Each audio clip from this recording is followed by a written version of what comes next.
बहुत समय पहले की बात है। बंगाल के एक सुदूर गांव में एक निर्धन ब्राह्मण अपनी पत्नी के साथ अत्यंत तन्हाई में जीवन व्यतीत कर रहा था। दोनों घर घर जाकर भिक्षा मांगते, तब कहीं जाकर उन्हें 2 वक्त की रोटी नसीब होती। एक दिन ब्राह्मण गांव के जमींदार के घर भिक्षा मांगने पहुंचा। तभी उसने जमींदार के कुछ सेवकों को एक भयावह चर्चा करते सुना। वे गांव के बाहर स्थित एक विशाल वटवृक्ष के बारे में बात कर रहे थे, जहां सैकड़ों भूतों का डेरा था।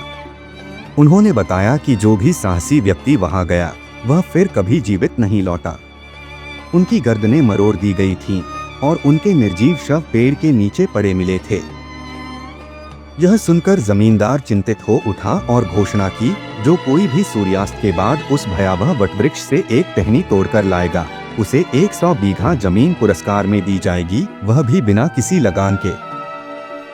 ब्राह्मण ने यह सुना और मन ही मन सोचा, अगर मैं मर भी गया तो भी इस गरीबी और तन्हाई से तो मुक्ति मिल ही जाएगी।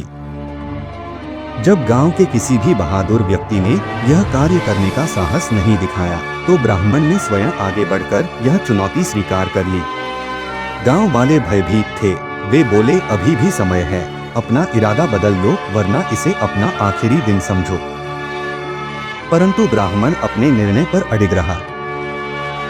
सूर्यास्त होते ही कांपते कदमों से वह वटवृक्ष की ओर बढ़ा। जैसे ही वह वटवृक्ष के पास पहुंचने ही वाला था, एक गहरे रहस्यमयी स्वर ने उसे रोक लिया। यह स्वर था ब्रह्मदैत्य का, जो पास के बकुल वृक्ष पर निवास करता था।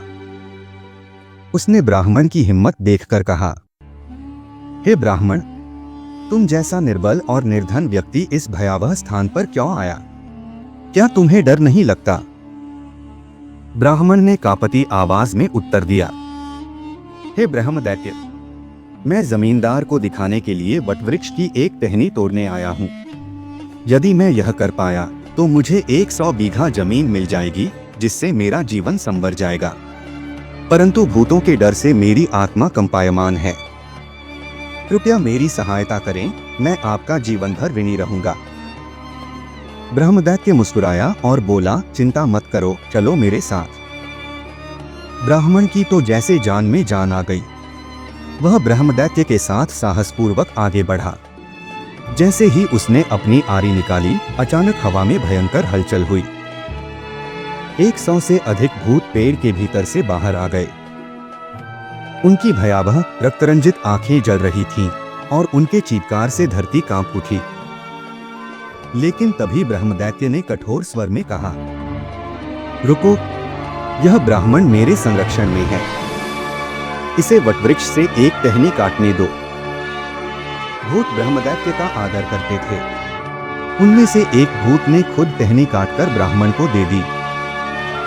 ब्राह्मण ने वह टहनी पकड़ते ही सरपट दौड़ लगा दी और जमींदार के घर जाकर हांफते हुए उसे दिखाया। जमींदार की आंखें विस्मय से फटी रह गईं। अगले दिन जब वह अपने आदमियों के साथ वटवृक्ष के पास गया और टहनी को जांचा, तो वह अचरज में पड़ गया। वचन के अनुसार ब्राह्मण को 100 बीघा जमीन दे दी गई। लेकिन समस्या यही खत्म नहीं हुई। ब्राह्मण खेती करना नहीं जानता था, न ही उसके पास कोई साधन था। वह फिर से ब्रह्मदैत्य के पास गया, हाथ जोड़कर रो पड़ा, हे ब्रह्मदैत्य, अब तुम ही मेरी सहायता कर सकते हो। ब्रह्मदैत्य को ब्राह्मण की हालत पर दया आ गई। उसने कहा, तुम 100 दरांतियां बकुल वृक्ष के नीचे रख दो, फिर देखना चमत्कार। ब्राह्मण ने वैसा ही किया। रात होते ही ब्रह्मदैत्य ने 100 भूतों को बुलाया और आदेश दिया, ब्राह्मण के खेत की सारी फसल काट दो। सभी भूत दरांतियां लेकर खेतों की ओर दौड़ पड़े। सूर्योदय से पहले ही पूरी फसल कटकर बोरियों में भर दी गई। सुबह जब ब्राह्मण और उसकी पत्नी ने यह चमत्कार देखा, तो उनकी आंखों में खुशी के आंसू छलक पड़े। गांव वालों के लिए यह किसी देव चमत्कार से कम नहीं था। ब्राह्मण ने ब्रह्मदैत्य के पास जाकर कृतज्ञता व्यक्त की। लेकिन ब्रह्मदैत्य ने कहा, हे ब्राह्मण, मैं और मेरे भूत साथी इस भूत योनि से थक चुके हैं, हमारी मुक्ति करवा दो। ब्राह्मण ने एक विशाल यज्ञ का आयोजन किया। मंत्रों की गूंज, अग्नि की लपटों और आहुतियों के साथ ब्रह्मदैत्य और उसके सभी भूतों को मुक्ति मिल गई। उनकी आत्माएं आकाश की ओर चली गईं और ब्राह्मण की आंखों में श्रद्धा के अश्रु बह निकले। हर हर महादेव। जय भोलेनाथ।